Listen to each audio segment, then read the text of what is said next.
Okay, so hi everyone. I'm Shari Liu. I'm the chair of the Symposium.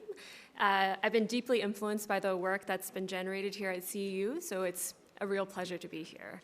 To say a little bit more about why we put the symposium together, it just is so clear that much of our common sense understanding of scenes involves looking at pictures like this, pictures of people and things, but seeing agents acting on the physical world, intervening, making things happen through their actions. So understanding agentic and physical causes of events is just at the heart of what makes us intelligent.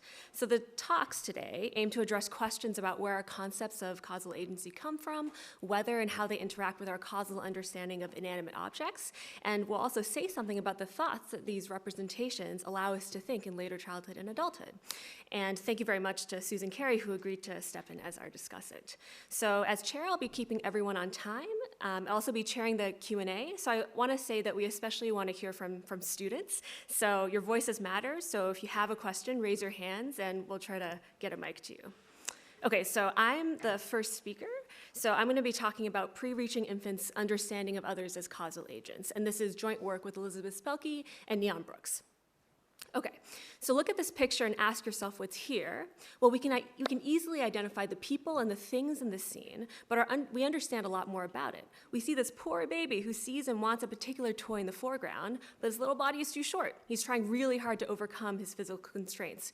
And the point of this example is just to say that we observe scenes, but we make sense of them using underlying causes. We appreciate the mental world of this person, their desires, their percepts, and their beliefs. We see them as a solid body acting in a physical world, subject to constraints like gravity and solidity, and we think of actions as the things that allow agents to intervene on the world to transition themselves towards their goals.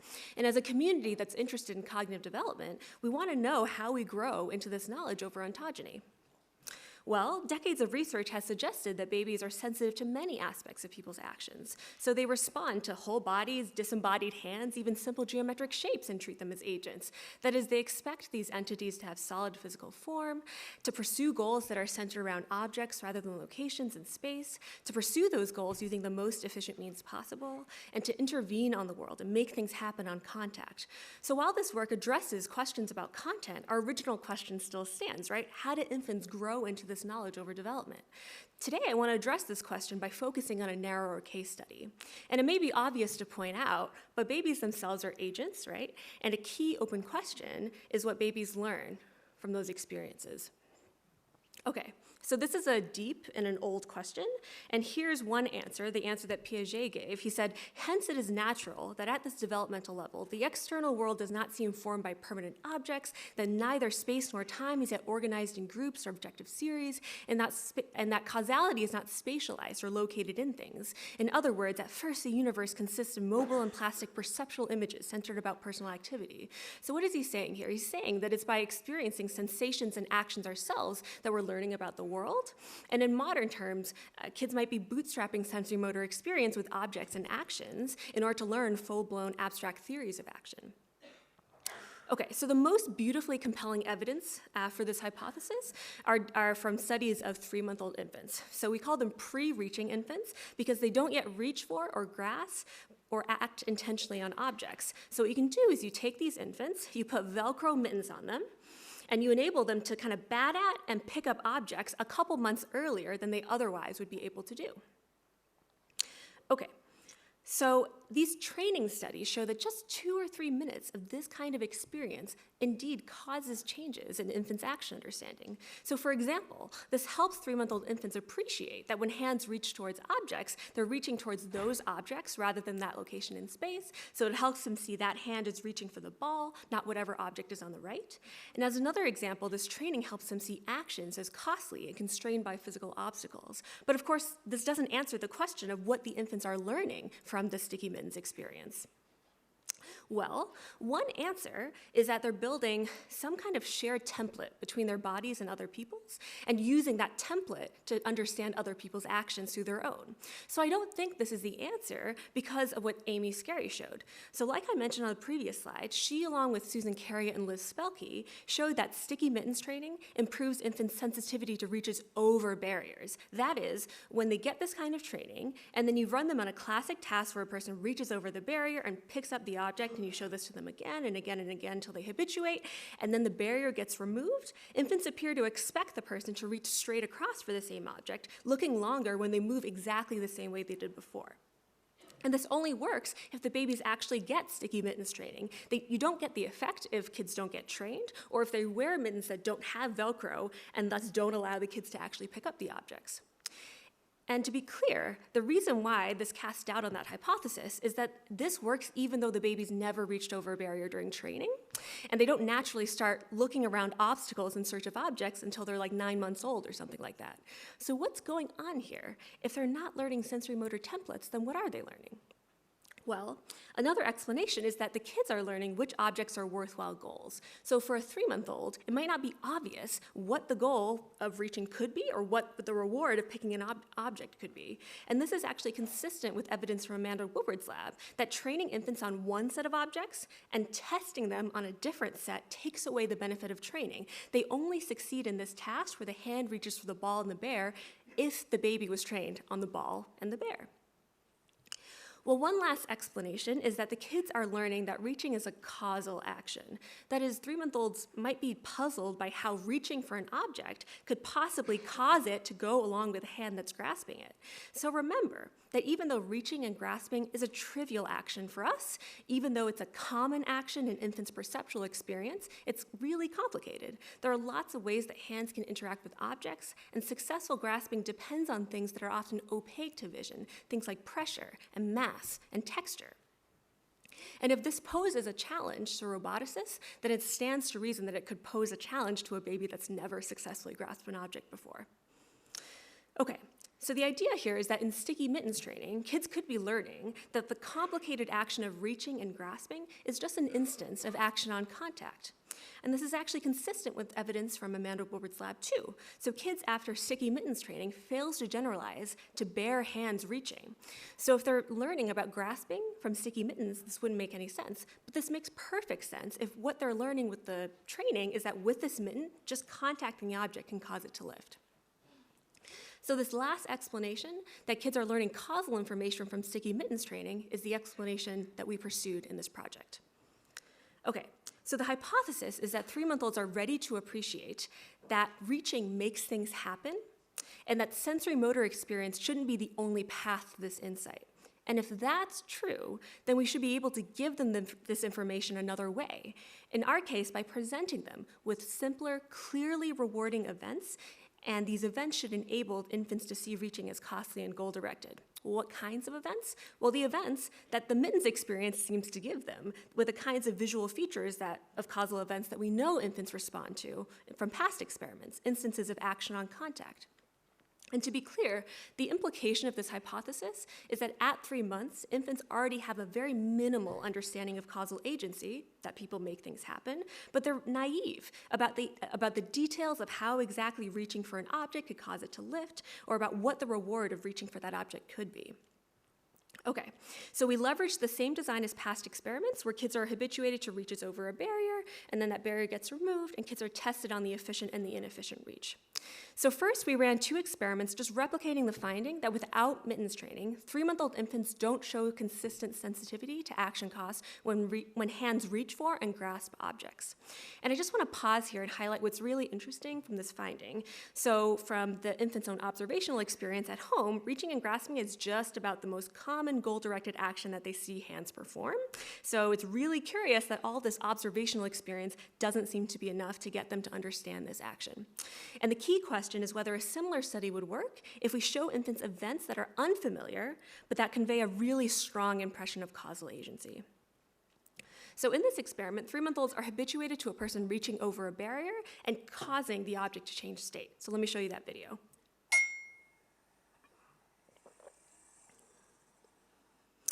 And then the barrier goes away, and then kids are tested on events where the person reaches efficiently or inefficiently to make the same thing happen. Here's what that looks like.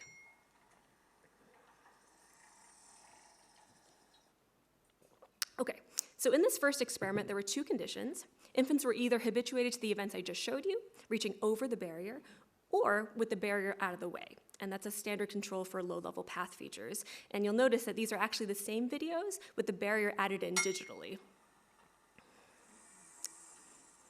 Then, both groups of infants watch the very same test events where the person reaches in the familiar but newly inefficient path, or the new but similarly efficient path as they saw before. So, just one more time. Okay, so what do we find? What I'm going to show you are box plots of the results. So looking time is going to be in seconds on the y-axis, and what you see here is, can you see? I think you can see. Each point indicates data from a single participant, and pairs of points are connected via lines, and the median is the thick black line in the middle of the box. The mean and the within subject's 95% confidence intervals are in red, and I'm also listing beta coefficients that express effect sizes and standard deviations. So after seeing an actor reach over a barrier and cause a change in that object, infants look longer at the inefficient over the efficient reach, and we only saw this looking preference in the condition where the person actually reached over the barrier to begin with, and in fact, infants showed a slight opposite preference when they were habituated to that inefficient reach. So what can we conclude from this first experiment? Well, it seems like one interpretation is that babies are appreciating the cost of these state change actions, but at this point it's unclear why and what representations are enabling them to do this. So is it that babies expect people to cause rewarding things to happen through their actions and to do those things efficiently? Or is there success in this experiment due to other task features, like the presence of a really cool toy that lights up, for example? Okay. So in experiment 4, we tested this interpretation by just manipulating the videos and removing spatiotemporal continuity. So we specifically edited the same videos, and we made it so the actor's hand never reaches the object, and the object lights up after a slight delay. So I'll show you the videos, but I'll ask everyone to pay attention because the manipulation is actually pretty subtle.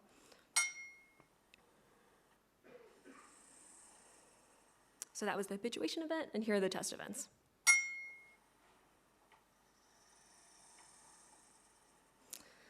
So to be clear, this is not an arbitrary manipulation. We chose it because it's been used in previous work to take away impression of causation. And even though you or I can make up explanations for how, in fact, the person is causing that outcome to happen, there's strong reason to think that infants don't see these events as causal.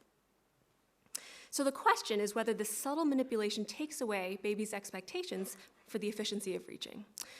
And the pre-registered hypotheses were no, if the effect is about state change or cool toys without anything to do with causality. And the other alternative is, yeah, it's going to take the effect away if the effect really is about the agent making that thing happen.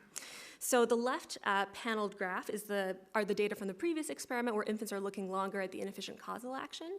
And here's our null finding from experiment 4. So it seems like babies don't have clear expectations about the efficiency of very, very similar but non-causal actions. So I think the interpretation really is that 3-month-olds are sensitive to constraints on reaches that cause the world to change in rewarding ways. So you might be surprised by this finding. You saw how subtle the manipulation was. I was also very skeptical. So to ask how much confidence we should place in this interpretation, we did a pre-registered direct replication. Specifically, we randomly assigned babies to watch the very same videos, manipulating spatiotemporal continuity alone, using experimenters that are blind to which condition the kids were in.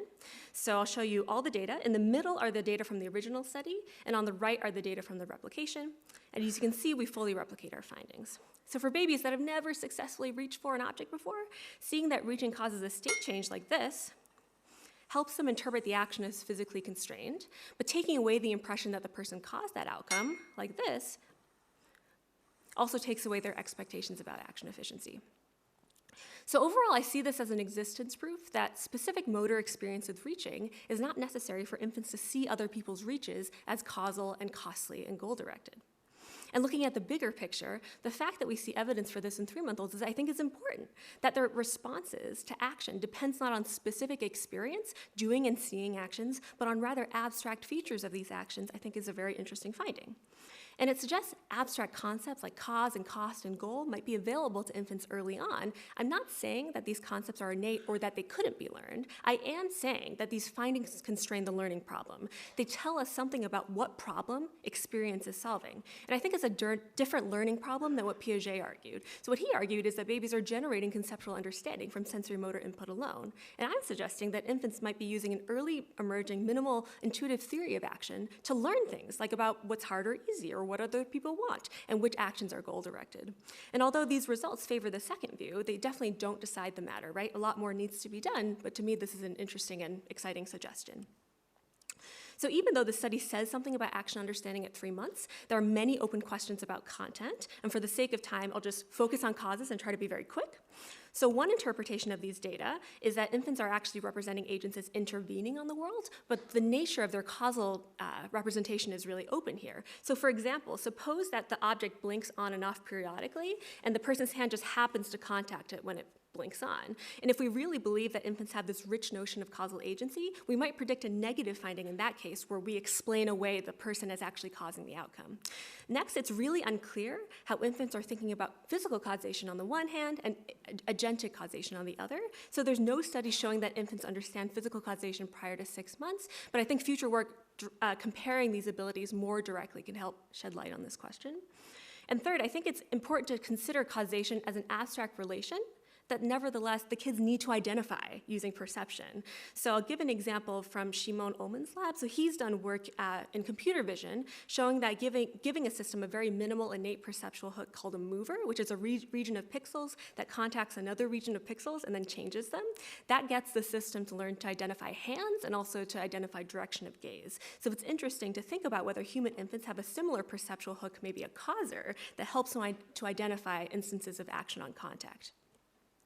So in closing, I'm just going to take us back to this person and the question of how we can understand what they want. I think it's just incredible that we're able to understand at a high level what's going on in this picture, or this one, or this one, or this one, depicting scenes where people are performing actions that many of us are less familiar with ourselves. So it appears that even babies are granted with seeds of this ability that allow them to go beyond the particulars of their experiences to interpret actions that they themselves can't yet perform. And in fact, I think an early emerging abstract theory of action could serve to help infants do what they do best: learn about other minds, learn from other minds, and to grow into their social worlds. Thanks very much.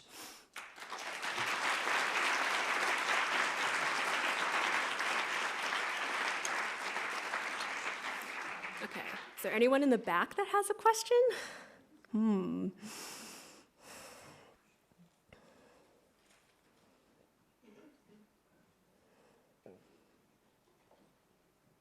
Sure.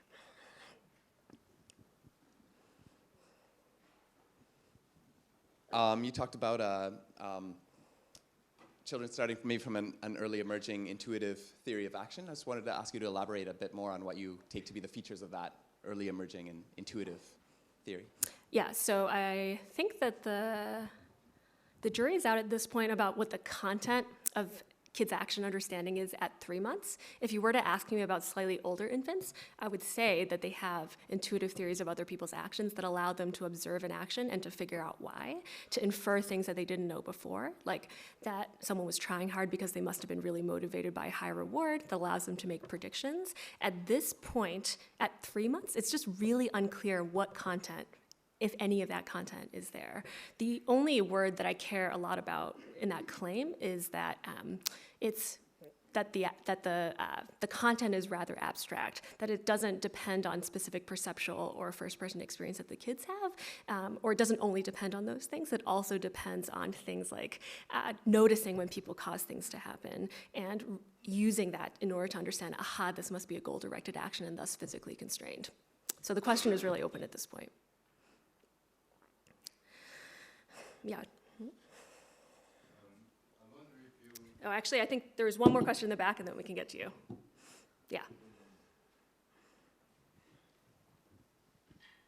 Thank you for a really interesting talk. I'm curious about what children or infants in this case are learning from that state change. And I think it's really compelling that, they see the object light up and spin around. It's really rewarding. It's obviously a state change in the object. And I'm curious if you could speculate a bit on the evidence they might actually be getting in their environment, watching adults reach in the world, and if there's a sense in which reaches kind of could give them similar information in terms of lifting up an object and shaking it and talking about it, or if there are ways in which this kind of observational learning might also occur more in naturalistic settings at home. Yeah, this is interesting. So I tried to make a point that it's really weird how kids are seeing hands grasp objects all the time, and at least from my work and Amanda Woodward's work, they seem to really be a little bit puzzled by what is going on with that really, really common action. I think that one way to test what you're asking about is to ask whether if you show kids a state change and then you show them a grasping event, whether they would then interpret that grasp as a goal-directed action. So the simple way to do this would be to habituate them to state changes and then to test them on reaching actions that pick up the object. I've been wanting to do this for a while. I don't think that this really gets to your question about what kind of input from the natural environment could get them to this understanding. So I thought about things like, well, when babies, I mean, they cause changes all the time, right? Like they bang their hands on things and it makes a sound, they feel something. Are they getting some sense of causal agency from those experiences?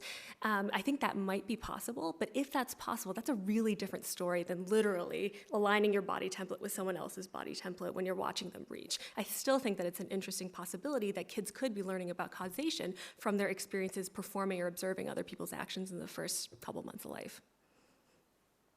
No. I think Justin also raised his hand first, but I don't know. Yeah, let's do both.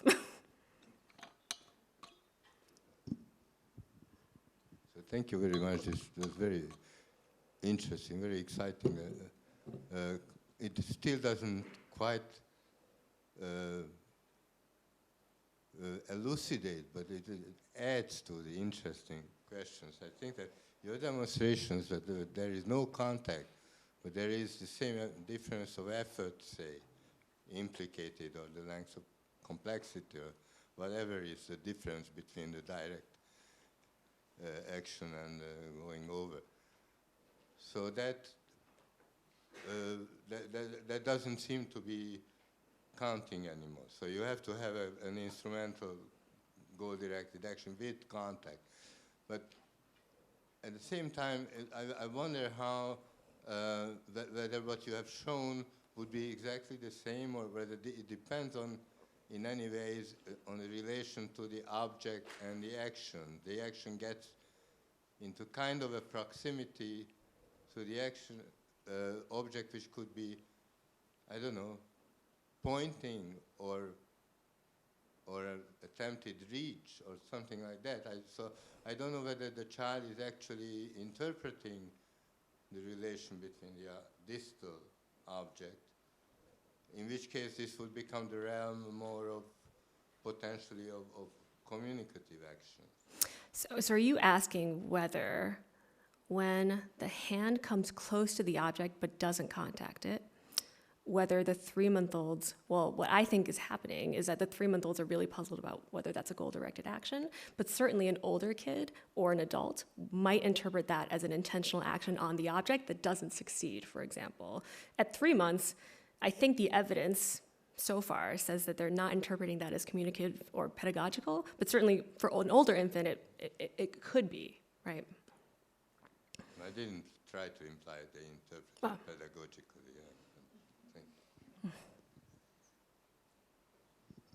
Justin? Thanks for that talk. Very good. I want to hear more about the straw man that you used at the beginning of your talk. I think his name was Piaget. So I think one of the things you're showing in the talk, let's take the later model at the end of the talk. You said if you give the model a mover, kind of structure of a mover, which is pixels that touch a set of pixels and move the set of pixels, change the position of the set of pixels. Then it can pick up hands, and then it can pick up eyes. And that part about what are you giving the model at the beginning, right, as a kind of innate vocabulary for initially parsing what is a continuous space of pixels. Is interesting, and so I'm wondering, what do you think is built in to the infant that allows them to accomplish to learn what they're learning? Yeah, I think I think it's an open question at this point. There are some people that think that that giving a system an innate perceptual analyzer is enough for that system to bootstrap a notion of abstract causation. There are other people that think that that's a ridiculous idea. And in a way, I think studying even a 3-month-old infant is just not the right way to get at this question. But I do think that what Shimon's been doing with computational modeling and computer vision is at least a way to lay out a proof of concept that for him, he would say, I don't know that you need to give the system conceptual understanding. You can get what looks like that kind of understanding from using perceptual hooks alone. I'm not saying that he's right, but I think that is one direction that the field could go forward in asking this question. These data don't speak to that question, though. Okay, I think we're going to have to end, but thanks very much.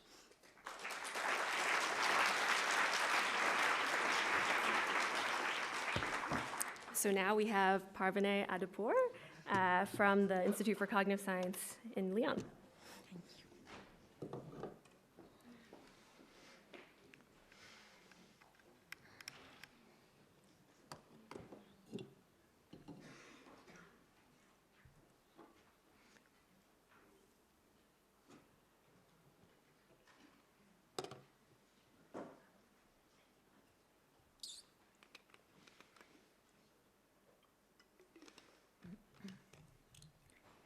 So, hello everyone. I would also like to start with thanking all the organizers of the conference that made this symposium possible. So today I'm presenting our work on combining representations of causal relations in infancy, a work that we have been doing with Jean-Rémy Hochman in the Baby Lab of Lyon. So this is an ongoing work, and we really appreciate comments and feedback at this stage. So before getting to the notion of causality, I want to start with emphasizing that combining mental representations in general about representations that go beyond causal relations are in a way central to our cognition. A lot of concepts that we have are built by putting simpler pieces together, and that's how we actually build more concepts. For example, the notion of an object, the notion of a causal increase in the temperature put together creates a new concept, new representation of a heater, an object that increases the temperature. And it's with this kind of combinatorial abilities that we can access a much bigger conceptual repertoire. And the question is actually how we gain these abilities. Because human language is also combinatorial, one question that is raised is if there is connections, if there is links between combinatorial properties of language and the development of the conceptual repertoire that relies on these combinatorial abilities. And one way to approach this question is actually to study pre-linguistic infants, pre-verbal infants, who actually have limited lexicon and linguistic abilities. So there's been a study that has addressed the question of combinatorial abilities outside the domain of language. And in this actually work, they focused on composition of two operations that each of them could act on an object to change it. What they actually showed is that putting both operations together, infants, 9-month-old infants, actually fail to compose both operations. However, more recent work in the domain of logical reasoning is actually suggesting that infants may have combinatorial abilities and logical representations or precursors of it early on before actually gaining language. Although Professor Carey actually raised some alternative views on this yesterday in her lecture. So we addressed the question of combinatorial abilities in the domain of causal representations that are quite accessible to infants early on during development and that rely on intuitive physics. So the question that we asked is the following: if infants can represent a chain of multiple causal events and if they actually can combine these events together. A good example of combining causal relations is actually the case of tool use, instrumental actions.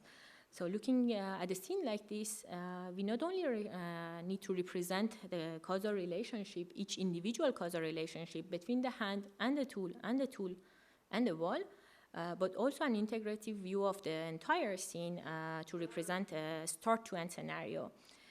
In a way, we need to represent A causing B, B causing C means A causing C. And the question is actually what infants represent when they look at scenarios like this. So we know already from the previous talk and also an extensive literature that infants have early causal representations. The so-called Michotian launching events are the type of events that infants particularly are known to represent them as causal, and these are the events in which, for example, the first object enters into motion, comes to contact the second object, and then the second object moves away. And one paradigm, for example, studying this kind of events is shown here. So infants are habituated to some kind of occluded events in which they see a first object moving behind the occluder, and then they see a second object moving away from the other side. So in the test trial, the question is actually how infants interpreted what happened behind the occluder. So the occluder is removed, and they see two possible scenarios, either a contact event, so they see the first object coming to contact the second object, and then the second object moves away after the contact, or a gap event in which the first object really comes close to the second object, but it doesn't touch it. So after a spatio-temporal gap, a discontinuity, the second object moves away. And what is actually shown that, and observed is that typically infants look longer at the gap event, suggesting that they find it inconsistent with their representation of what could have happened behind the occluder. So in a way, sensitivity to this discontinuity of motions is generally interpreted as infants' causal representation. So with the replications of this study with several paradigms, what is actually clear now is that infants have a quite good understanding of one single causal event. So our question is actually targeting how infants understand a chain of multiple events and if they can combine it. So for that, we used eye tracking, and in particular pupillometry, that gives us the measure of pupil dilation.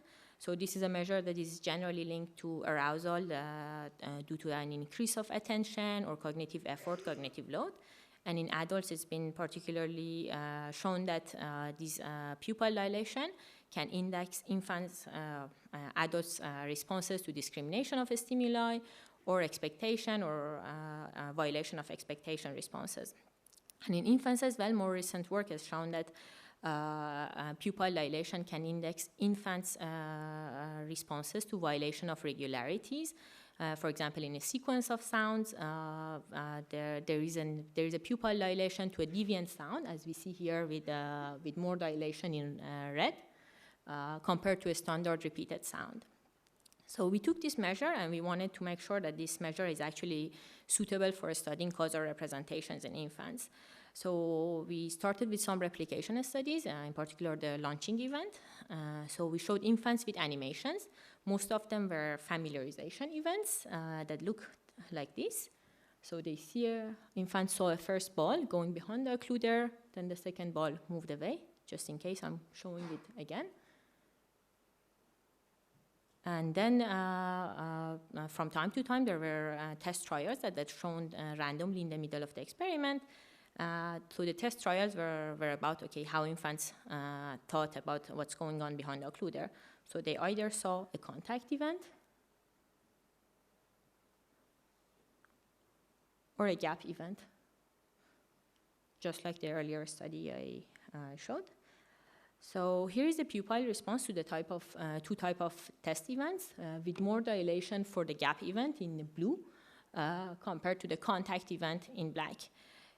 So this actually suggests kind of a surprise-like response, suggesting again that infants found gap events inconsistent with what would have thought about what's happening behind the occluder. And on the right side, you're also seeing individual infants' responses to the gap and contact events. So before getting to a conclusion on this data, we actually ran a second study to make sure that the pupil response that we were seeing is not just a response to the visual differences of the two events. So we removed the familiarization event, and we showed infants only with the test trials. And in that case, actually, there was no pupil dilation difference between the two types of events. So putting the two experiments together, the data actually suggested that a pupil dilation in the gap event compared to the contact event is not just related to the visual properties of the two events, in particular the presence of the gap, but rather about infants' expectation, infants' representation of what would have happened behind the occluder. So after validating the measure, then we moved on to our question, which is really about how infants, if preverbal infants are able to represent a chain of events, and if they have combinatorial abilities that allow them to combine these events together. So for that, we went to our next experiment, which actually So we designed an experiment, a chain of causal events that had one launching event and a state change event. So state change events, as Shari also showed in her experiment, are typically those events like breaking or changing the state of an object from off to on. And there was a particular reason, among other reasons, that we wanted to include these events in our chain of events. And that's because infants at 8 months of age actually represent these state change events as causal only when they are performed by an intentional agent. And this is the work that has been done by Mentner and Carey, in which they actually showed that a breaking event will not be understood by infants as causal if it's performed by an inanimate object like a toy train. However, the same event is interpreted as causal by infants if it's performed by an intentional agent like a human hand.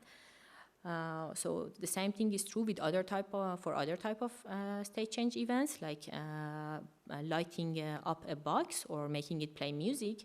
Once again, it's understood by infants only when it's performed by an intentional agent like a human hand, or an object that is introduced to infants to have agent-like properties like self-propelled motion and facial features. So the overall work actually suggested that infants attribute a wider causal power to intentional agents. So they see intentional agents to be capable of performing state change events, whereas they won't see inanimate objects to be capable of the same thing.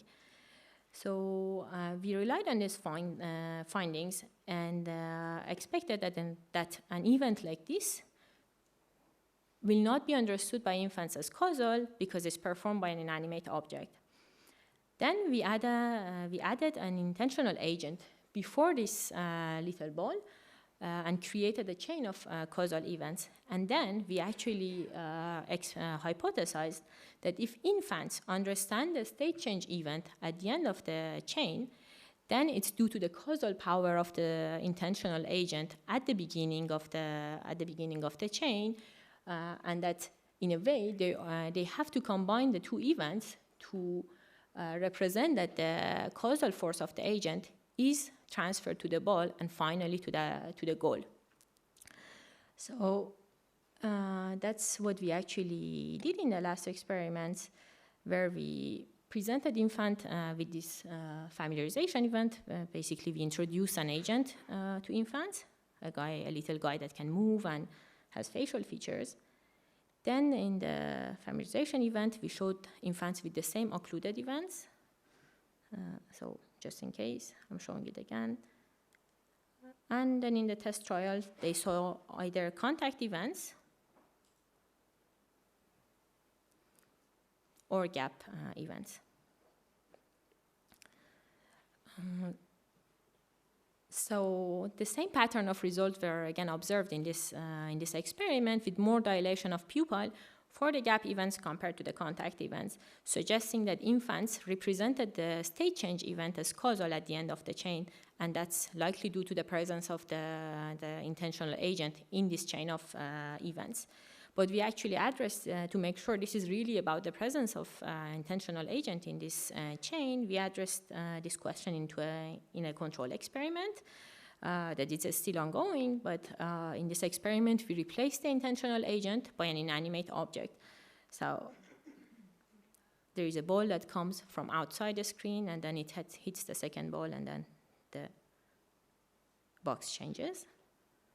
And in the test trials, again, a contact or a gap event. And in this case, actually, the data so far suggests that there is no pupil dilation, as if infants would not represent the state change event in this scenario. So to wrap up quickly on what we have so far is that pupil dilation, the first two experiments showed that there is a pupil dilation in response to gap events. And that's actually suggesting that infants have that pupil dilation in this experiment can index infants' representation of causal relations at 8 months of age for one single causal event. And then the same pattern of results in a combined scenario actually suggests that infants can understand also a state change events that are performed by intentional agents either when the intentional agent goes and performs a state change outcome directly. This is the work from Mentner and Carey, but also they understand that an intentional agent can actually set a chain of events into motion to realize a state change outcome. So to get to one last message is that the pieces of data we have so far actually suggest that infants might have, preverbal infants might have some combinatorial abilities before they actually gain any language. And with this, I would like to thank all the infants, the funding agencies, and my collaborators.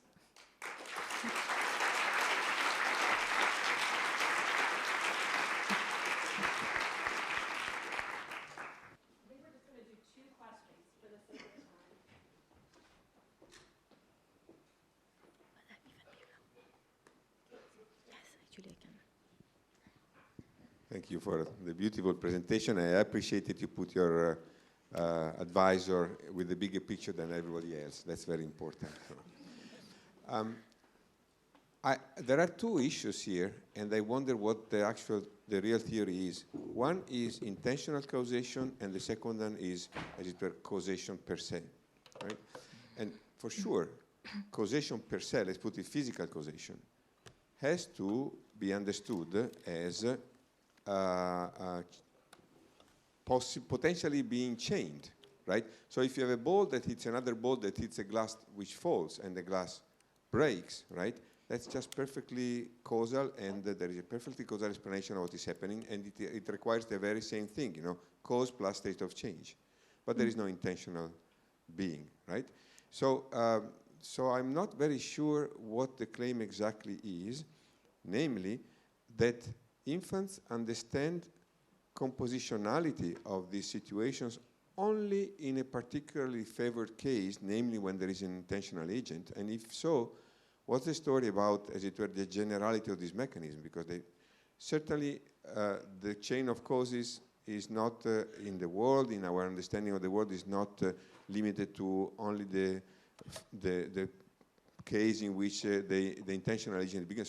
So I think intentionality causation has two different things, and I wonder what the theory exactly is with respect to composition. Yeah, okay, so there is this thing, we really, when we use the intentional agent, it wasn't really for studying the intentional agent per se, but it was basically a way to trick the infants, because we knew that in this way the infants cannot understand the event and the entire chain only by representing the last part of it. So they wouldn't have understood it.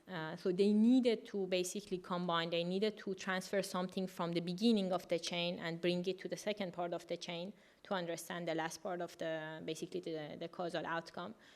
And for me, this is like more than just like, two events happening in a row, like what is usual, for example, the study of piantadosi, because this is just the composition of two things that happens serially. So here I think we rely on the earlier part of the chain to understand the entire scenario. And about your question, sorry, the last part was about the...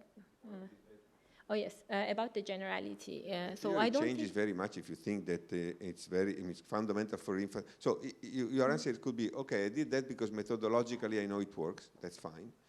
But in terms of the compositionality per se, it could be problematic that infants understand compositionality only if the very beginning is an agent, as opposed to like what happens in the world, where you have agents and non-agents.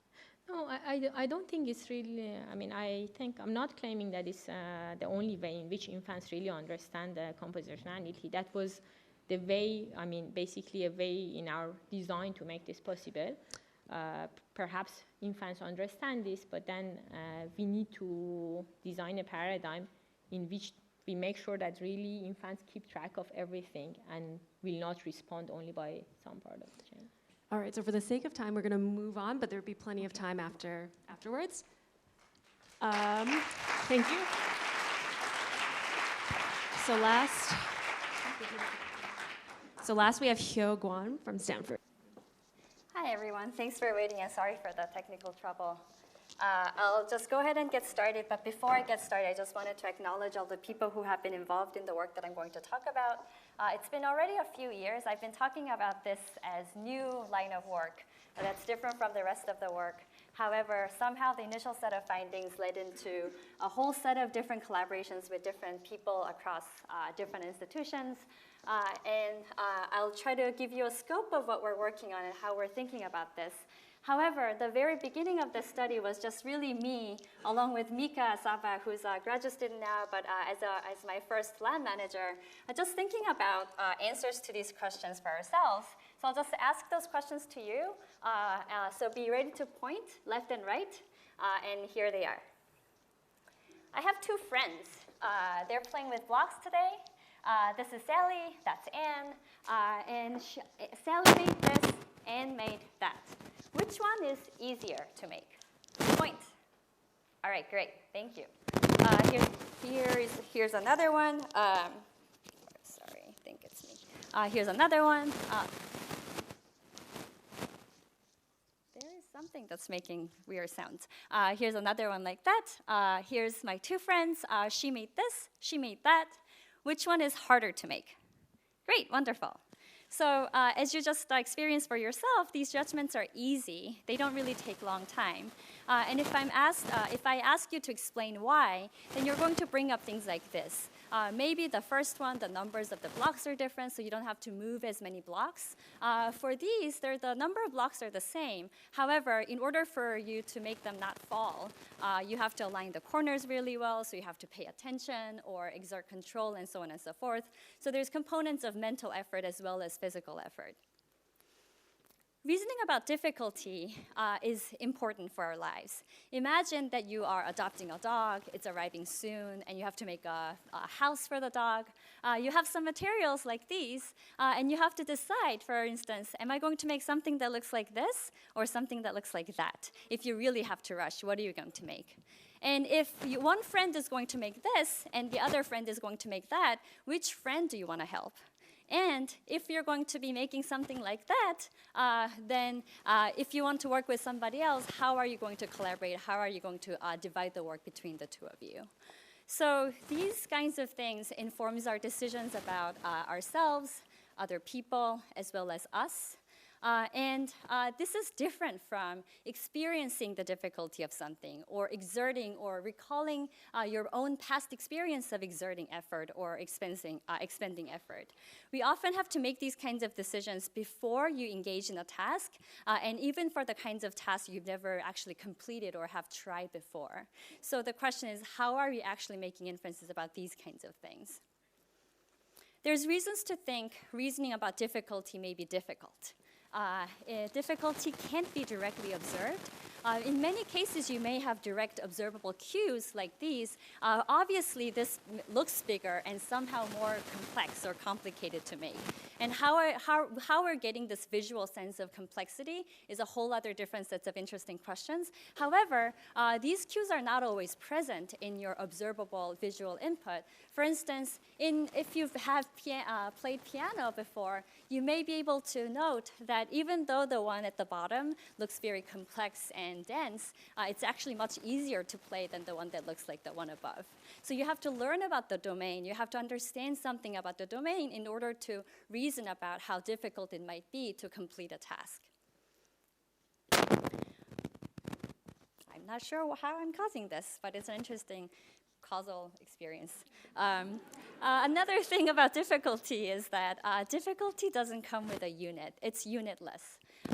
We're in Hungary. We're thinking about Hungarian forint, kilometers, if you're not used to kilometers. For a lot of the physical properties that matter for our lives, we have objective units to measure the quantities. However, how much difficulty does this have, and how much difficulty does that have? There's no objective unit, and therefore we have to rely on comparisons. We can't say that that one's more difficult than the other one. So we have to rely on relative comparisons for possible alternatives, or we have to rely on proxy measures like time. That must take a little bit longer time than the other one, or this might take 2 days to build as opposed to this taking an hour to build. And also, the ways in which we use these kinds of concepts in our everyday language also varies depending on the context. Sometimes we talk about the difficulty of completing a task that differs between the tasks. That one is harder to make than the other. However, sometimes we talk about difficulty in the way that compare two different people and how difficult it is for different people. So for instance, the same house may be more difficult for me to build than another friend of mine. And this relates to our notion of competence. There's different ways of using these concepts, and there's agent-independent and age-dependent uses of the concept of difficulty. And this relates to how we think about agent competence. So the more competent you are, the less difficult it is for you to complete a task. And it's really complicated uses of these concepts, which makes us think that it must be really hard for children to gain an understanding of these kinds of things. But as adults, we have no trouble using or interpreting the meanings of these words, suggesting that our notion of difficulty is quite abstract, and it's integrated with our understanding of competence, effort, cost of actions, and so on and so forth, all these abstract concepts that we've been talking about today. But there's reasons to think that even very young children may have some understanding of how agents act on physical states of the world. And you've already seen two beautiful studies that illustrate how even very young infants understand some aspects of this. So we have an understanding of agents. I'm not going to elaborate on a lot of these well-known studies, and as well as our understanding of objects. And the really important, interesting thing is that agents interact with things. So we, as infants, children, and adults, we always see people acting on the world and making causal interventions that make changes in their physical states. And you've already, we have seen studies that illustrate these understandings in very young infants. An understanding of difficulty or cost or effort also shows up in an implicit way, in more older children's understanding of other kinds of decisions or their explanations. It shows up in predictions and explanations about our own and others' actions and decisions. It also shows up in our children's evaluations of people who are able, but they're refusing to help. Julian Howard-Ettinger has a study on this. Also, it shows up in our evaluations of children's evaluations of teachers who incur unnecessary costs. It also interestingly shows up in our decisions about how to help or teach or cooperate with others. Preschoolers provide costly demonstrations only when it is necessary for the learner. And a recently published study with Sophie Bridgers, who's also here today, she has found that 5 to 7-year-olds choose to teach a toy that is more effortful or costly for the learner to figure out. However, it's relatively rare to see studies that directly probe young children's intuitive understanding of how difficult a thing is, or other kinds of inferences or decisions that stem from an understanding of difficulty. So that's what we're doing today. So the kinds of block structures are what we're using as stimuli for a lot of these studies. The idea is that there's an initial state, and there's a goal state that you have to get to from T1 to the final state. And there's intermediate states that you may not be able to observe, but you have to think about the kinds of actions that would lead the agent to create these intermediate states for the agent to get from the initial to the final state. We start with this concrete physical domain, building block structures that has a clear initial state and final state. They can be decomposed into discrete actions and their intermediate states that these actions create. There's an objective proxy measure for establishing the ground truth. Here, we're going to be using actual building time. So what we did was to create a bunch of these structures and then ask people to basically build the structures in the lab. And we measured how long it takes for people to build it. This was with adults. And using the same structures, we also had them estimate, not actually build, how long do you think it would take to build these kinds of structures? And then we also asked them in a similar way, rather than having exact actual time estimates, how difficult, in an abstract way, how difficult do you think it'll be in order to make these structures? And these three measures correlate with each other pretty tightly. So building time is quite tightly correlated with time estimation, and also it's correlated with difficulty estimation, meaning that people do have a pretty good sense, at least adults, of how long these kinds of things take, and these things do tend to reflect how difficult people judge them to be. And we selected 15 different pairs of block structures that really differed in all of these measures to make it really clear that these structures do differ in terms of ground truth in their building time. And although I won't talk about this in detail today, more recently we've been trying to model these estimates. The idea is that this domain and the properties of the task make it really amenable to precise, explicit modeling. And this is the model implemented onto an artificial agent. It's trying to build these block towers. And it decomposes these kinds of inferences into physical effort for transporting blocks, as well as the mental effort or attention or the control for building a stable structure that does not fall. And currently, our modeling predictions are quite tightly correlated with the adults' estimates of difficulty. But the main thing we want to get to today is whether preschool-age children can infer the relative difficulty of novel tasks, and can they use these estimates for further decisions. And we're going to be asking what to do and whom to help. Can they make these decisions, as well as who is better? Can they infer the competence of agents? So study one, which one is harder to make? We asked children a brief form-up questions just to make sure that they understand the meaning of harder and easier, and everyone pretty much understood this. And then we showed them the initial states as well as the final state, just like what you did in the beginning. And then they were just simply choosing by tapping their hands on which structure they think is easier or harder to make. There were a few different types of trials. There were trials, what we call simple trials. These differed in terms of their numbers or their height, or they were matched in terms of height, but they actually differed in the initial states. These were 2 blocks, long blocks, and this was 10 blocks. So even they looked similar, looked identical, they actually differed in terms of the numbers of blocks involved. The next were what we call complex trials. They differed either in their initial states, so they looked the same as the final state, but they started at different points. Or they differed in terms of their patterns, or these are 2 people who took out different numbers of the same blocks from 2 populations that differ in their distributions. And then other types, we call them agent trials.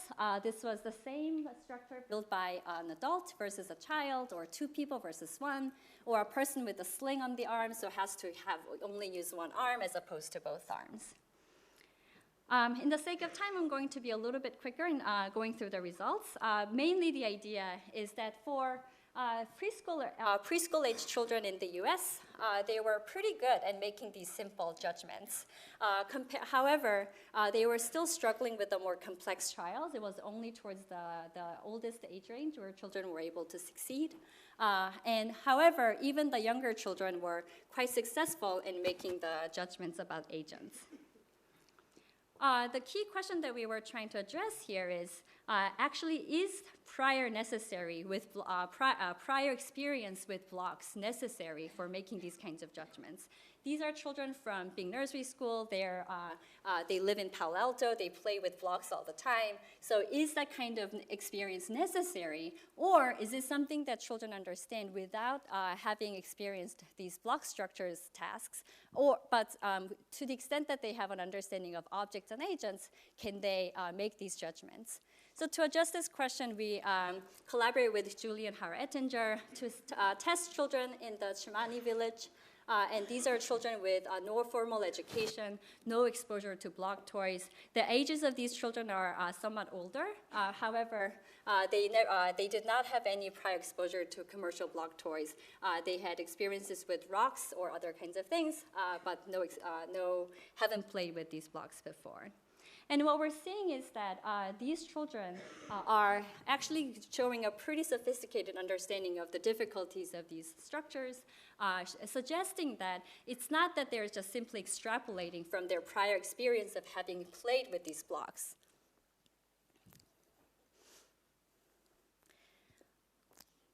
So children can infer the relative difficulty of novel tasks. And the next questions are, can they use these estimates for further decision-making process? So for instance, if there are 2 different tasks and each friend has to complete each one, which friend should I help? So why do we think it's better to help somebody with a harder task?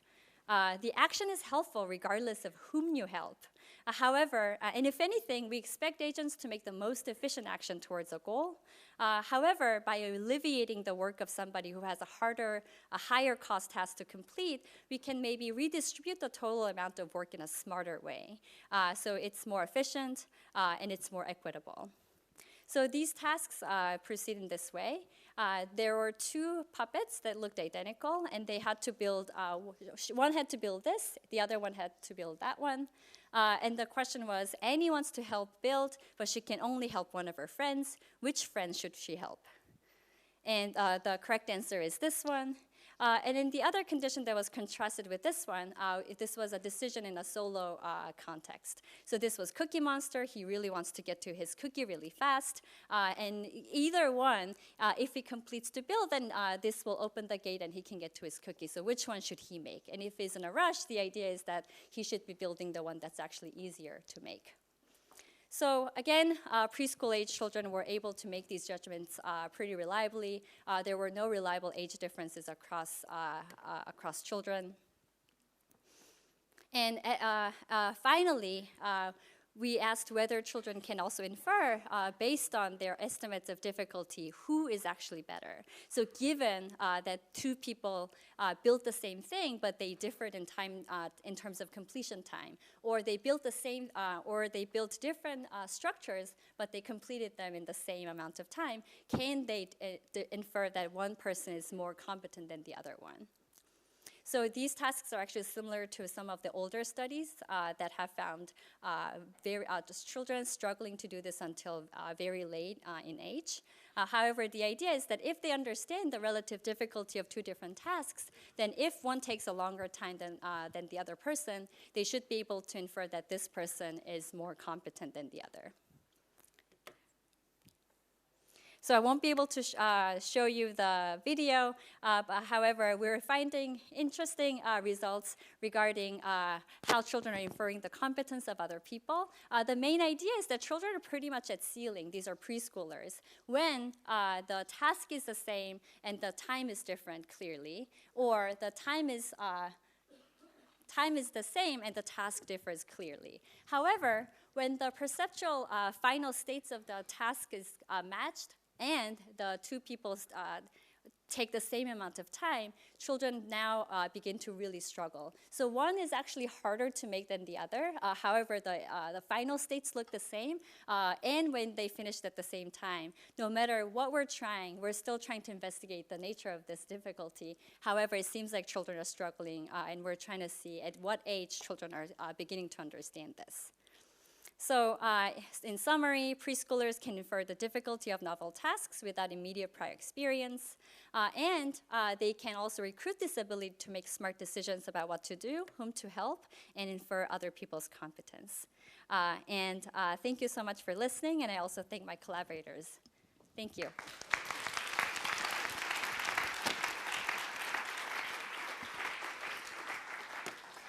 So we're running really, really late, and I want to give our discussant enough time to discuss. So if it's okay with everyone, maybe we'll have our discussant go, and then we can have a smaller discussion up here at the end of the session. Okay.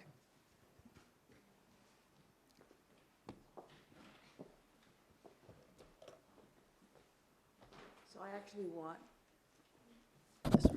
actually want to turn this open to everybody else, so I'll just make a few remarks. Okay, these were 3 really different papers, talking about agency with different theoretical goals in mind.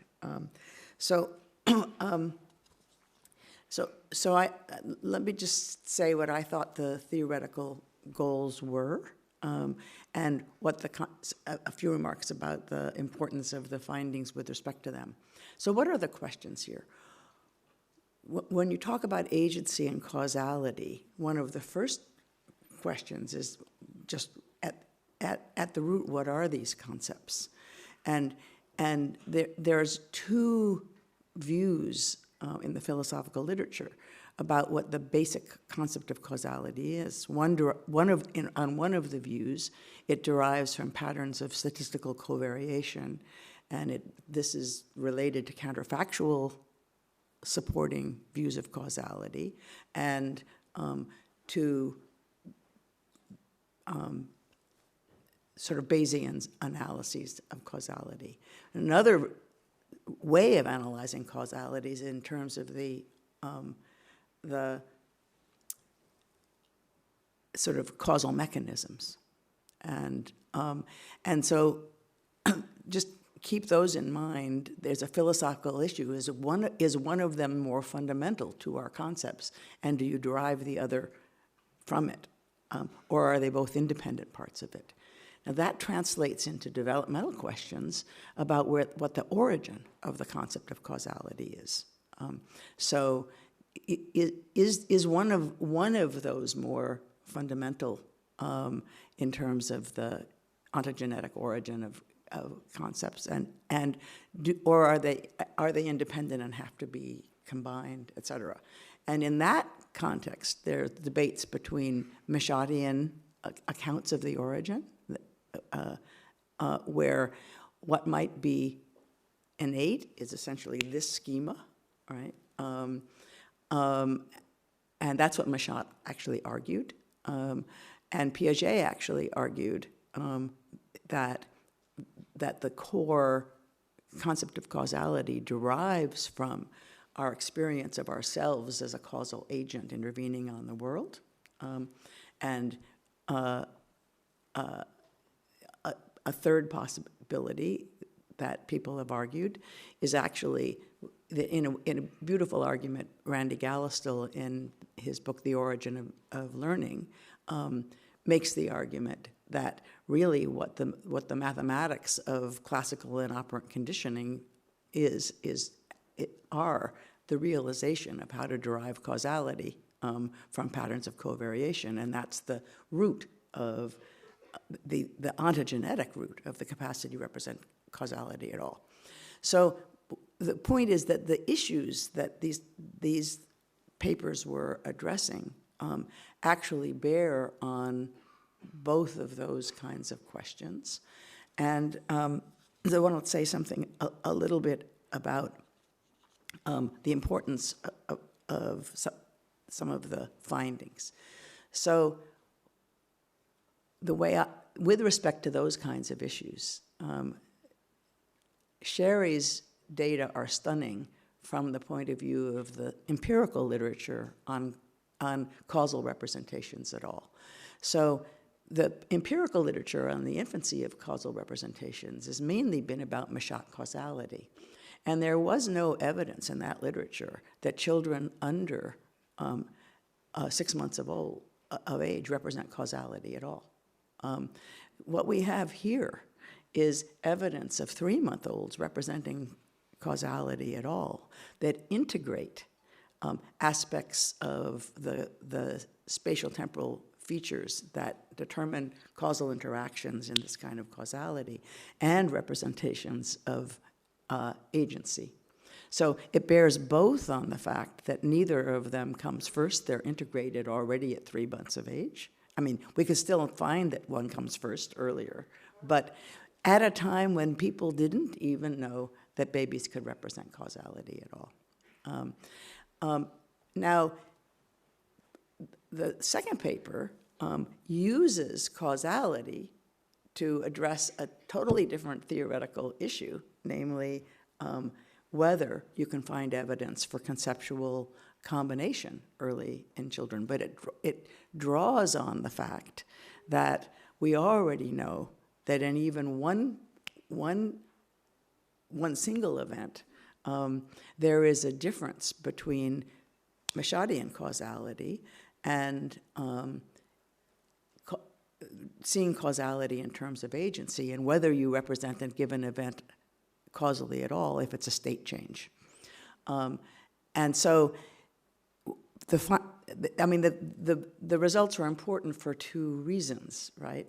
One is that it does show that the child is capable of combining representations of two events very convincingly, because she replicates the failure of being able to see something causal at all if the agent isn't an agent, if the causal agent isn't an intentional agent, if the causal effect is a state change.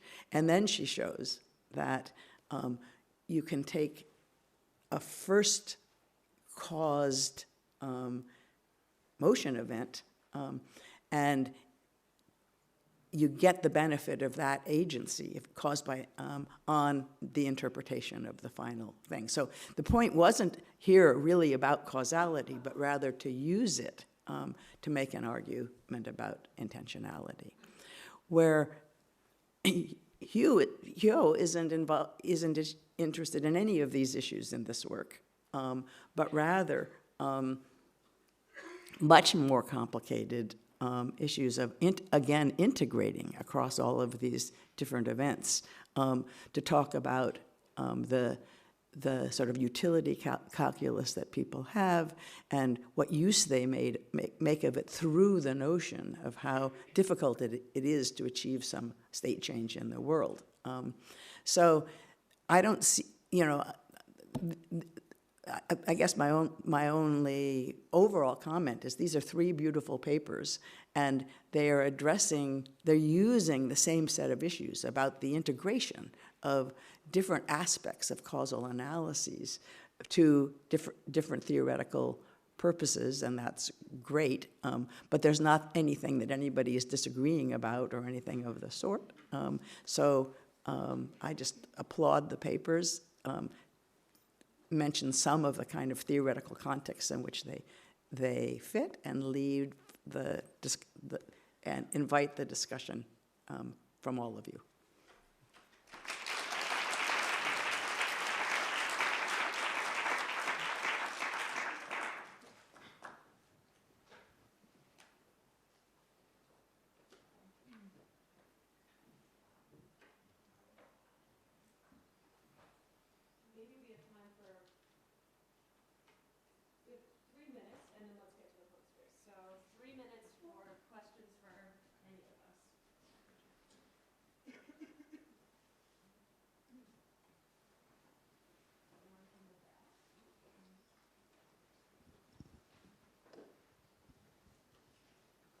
Hello.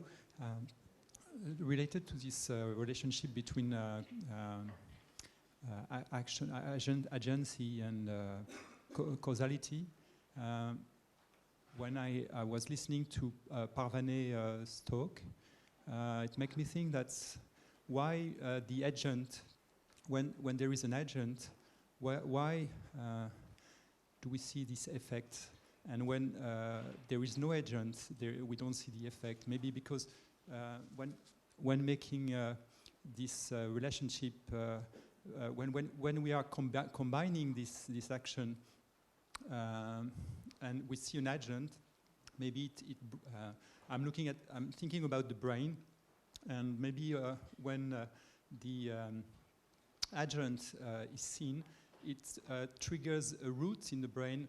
A more motor-like route in the brain, in the prefrontal cortex, as opposed to when you don't see an agent, where it would be more perceptual-like route. I don't know if it makes sense. So I would like to know what you think about this idea. Yeah. No, I guess, yeah, for that, I think we can think of a state change events as more arbitrary for infants compared to like launching events that are like relying more really on motion and intuitive physics. So it's true, and it might be true that actually for understanding state change, infants need to represent something higher level. So they need to integrate something about the power of the intentional agent, and integrate it really for perceiving this outcome, state change. So it might be that some like higher level computations drive finally the lower level perceptual effect. So maybe crosstalk between frontal areas and lower level perceptual areas. So yeah, that's something that is interesting to really look at in the brain imaging.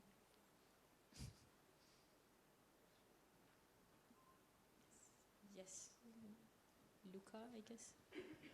Hi. First of all, three beautiful papers. I have a general comment about the three, and I would like to try to push what Sue says a little further, because I think it's important to see the connection between what is being done in the papers and also what is being done by Susan and what will be done tomorrow. And I see it in the following way, and it comes as a slight criticism to Gweon's kind of work, which I appreciate extremely, but let me say the way I think about it. This idea of how you judge your own, self-monitoring of difficulty is very important, but there is a slight sense in which there is a cheating, at least in this set of studies, and which is there is a long literature in problem solving which analyze these things. I'm thinking about the Tower of Hanoi kind of work, which we know about the neuropsychology of this kind of work, so Tim Shallis' work and so on. And the result of these sets of studies is that you can't really understand what makes something difficult or easy if you forget the problem, the dimension of the problem space. The problem space is really the driving factor of making something difficult or easy. And for us, it means not only the problem space, but what kind of procedures you have to navigate through the problem space, which is the same thing as to say, what kind of logic do you have? What kind of computational system you have to put the things together and so on.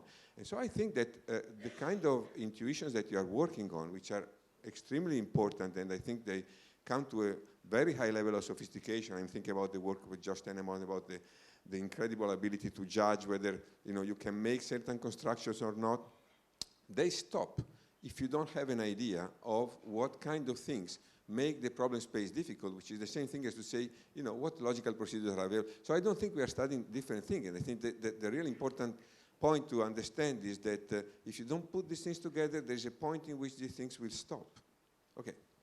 Thank you for that comment. I totally agree with you. And this is actually precisely why we decided to start the investigation from this very simple physical block structure domain. So if you think about the problem of Tower of Hanoi, the goal structure and the actual ways in which you need to be able to, what you need to do in order to get to the final state is really complex, and children struggle with it for a very long time. So you have to understand different ways of putting these rings, and what does it mean for something to be placed in the biggest one at the bottom, and then the relative differences in their sizes and the whole goal state. It's really hard for children to understand, and sometimes focusing on these more complex problems can underestimate children's ability to actually calculate the amount of work one needs to do in order to get to one state to another. So that's why we started to think of the block structure as somewhat one of the very easiest domains, probably not the easiest domain, not the easiest domain, but one of the easier domains in which we can actually precisely think about what is the amount of effort from one state to another, or what an agent to exert to get from one state to another, and how can we and the ease of children to think about the kinds of transformations that you need to do in order to complete the task. So I totally agree with you that we're working on the same problem here, and the reason why we're focusing on these domains is that it's easier and more simpler for us to think about what is involved in problem solving, because it's even in this easy domain, it's really hard problem for us to think about how this relates to inferences about competence and other kinds of complex decisions. So starting from the easiest possible domain was our goal here. So thank you for that comment. Thanks so much, everybody.